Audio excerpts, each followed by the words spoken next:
Yeah, easy question, Talk right? about the band. So, yeah, talk about the band. So as you can tell, I play in a band. So yeah, What instrument do you play? I'm a drummer Oh, and okay. a singer. Yeah, but yeah, drums are my weapon of choice. So, and I'm a wannabe bass player. So I own a few bass guitars and a bass rig at home, but drums are my profession. So. Well, Yeah, what is it they say? Chief cook, bottle washer kind of guy. So yeah. technically, my title is Senior Director of Product Strategy and Planning. So in a nutshell, what that basically means is I'm in charge of the roadmap for the products that we do. So what are we going to make? What is it going to be? What's it going to look like? What kind of features is it going to have? What price point? How many are we going to sell? So that's my responsibility there to determine the products. So as I like to say, this is the fuel that powers the rocket. So that's what I do. Part of the luxury audio business unit here. We have an amazing team of people, product managers, all the engineering team that are responsible for bringing these products to life. So that's what we do here. So there's two product lines. So we have the MA series AVRs, modern audio AVRs, and then our stage 2 loudspeakers.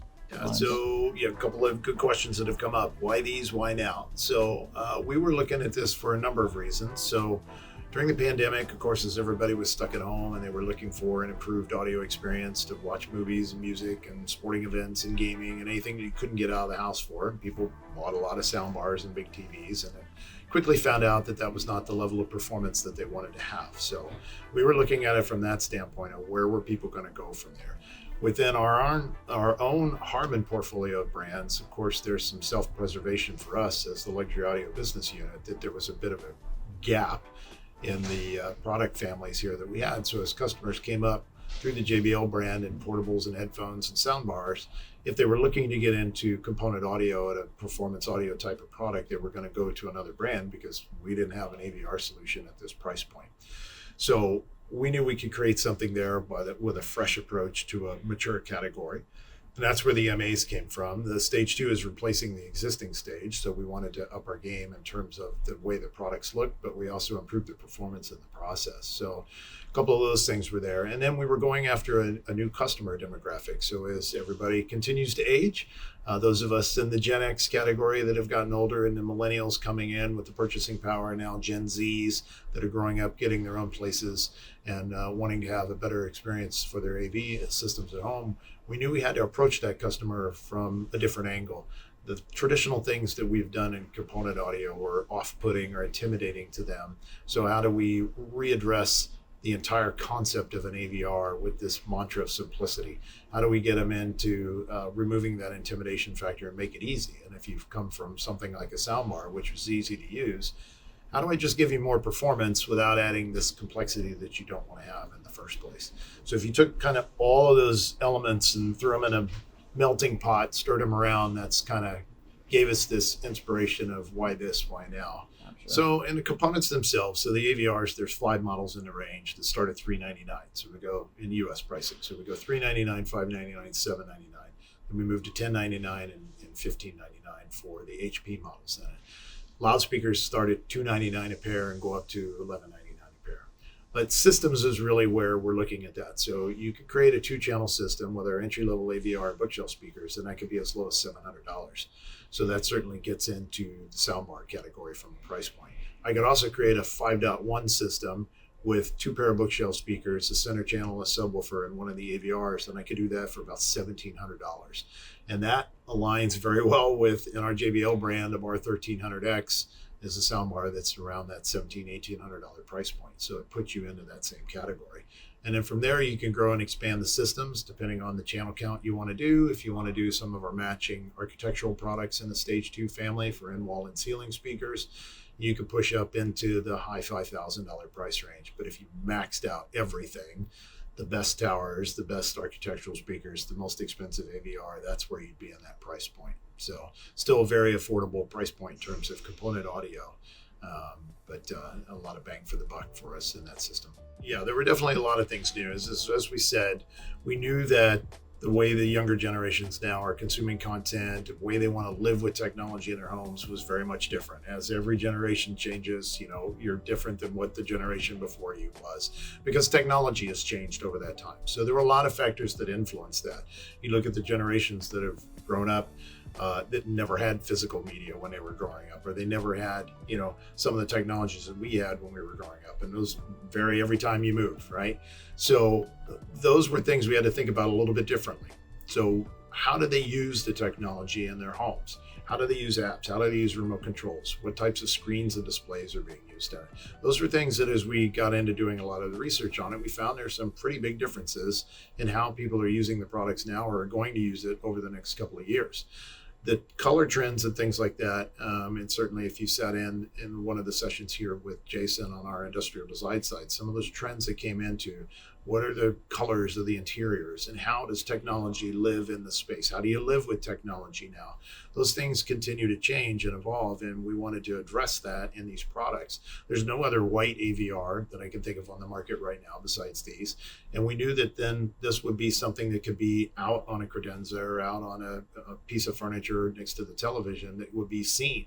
And the white color inspiration even came from gaming consoles. So if you had a PS5 sitting there that's part of your maybe the only component that you have in your system, it's white. So have these pieces sitting out next to each other, then it becomes something that instead of a black box covered in buttons that you want to hide away because it's ugly, it becomes something that's cool that can be out and be looked at in your living space. Just a brief interruption, esteemed viewers. I'm Tom Martin, Chief Content Officer of the Absolute Sound. I'd like to invite you to subscribe to the Absolute Sound magazine, which we've been publishing for over 50 years. For $20 per year in print or $10 per year in digital magazine format, you get 11 issues, each with around 100 pages of exclusive equipment reviews, music reviews, and buyer's guides. You also get early access to our 3 awards issues: Editor's Choice, Products of the Year, and Golden Ear.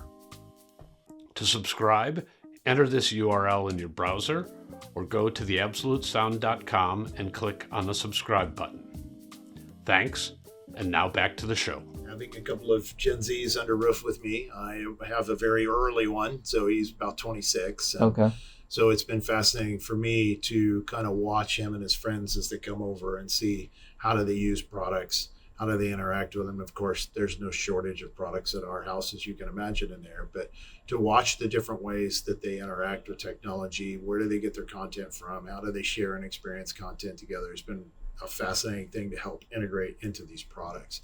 And even last night I was mentioning that one of the cool things we saw in the 2-channel room that with Bluetooth connectivity in this was there were a couple of people that had pulled up some concert videos on YouTube and were watching it on the screen of the phone, yet listening to it through that 2-channel system that we had there. And it's like, those are things that you say, okay, well, is this customer going to have a TV going forward in the future? How are they going to do it? Are they going to watch on their mobile device, their tablet? Are they going to watch on their computer monitors? Because in my case, the 2 young men living at home with me have dual 32-inch monitors, and usually one's got content, one's got Discord with all their friends chatting about whatever the content is they're watching. So those are the types of things that we wanted to integrate into the product, of things that have changed and how people are consuming content, how they're interacting, how they're socializing that content with it.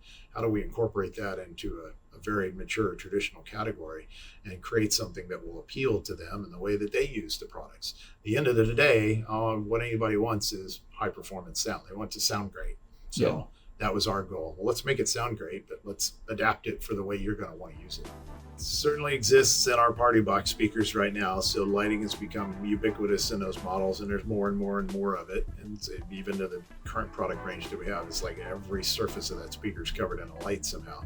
I know for both of my boys at home that they've got, high-end gaming rigs, and everything in that gaming rig has lights on it, from the keyboard to the mouse to the headphones they're using to the PC tower itself. And then their rooms are decked out in lights. So they've got lights around their desk and everywhere else in here. Case down even the little astronaut star projector lighting up the ceiling in the room. So those were kind of the inspirations that we took, or even the lighting that's in a PlayStation or something like that was the inspiration to put the underglow on a product. So let's put a little bit of fun into the product, give that little ambience that's not traditionally found in the product, and you choose amongst 5-6 colors that are available, or let it cycle through the colors. So eventually that could probably integrate into the speaker. The challenge with a passive loudspeaker is there's no way to power those lights in there, but as we do active loudspeakers, that may be something you could see that eventually comes out of that party box type of category into more of the traditional home loudspeaker. Could be a pretty interesting thing to see in the future. I'll genre hop to anything, so it doesn't matter to really me. I listen to about everything, and the band that I'm in performs just about everything. So, but if you have to go back to me, like you are the desert island artists and things like that, I'm back to traditional progressive rock stuff like Rush. I came from the 80s, so bands like INXS that are some of my tops and some of my favorites. There's so many artists that I get deep into their catalogs.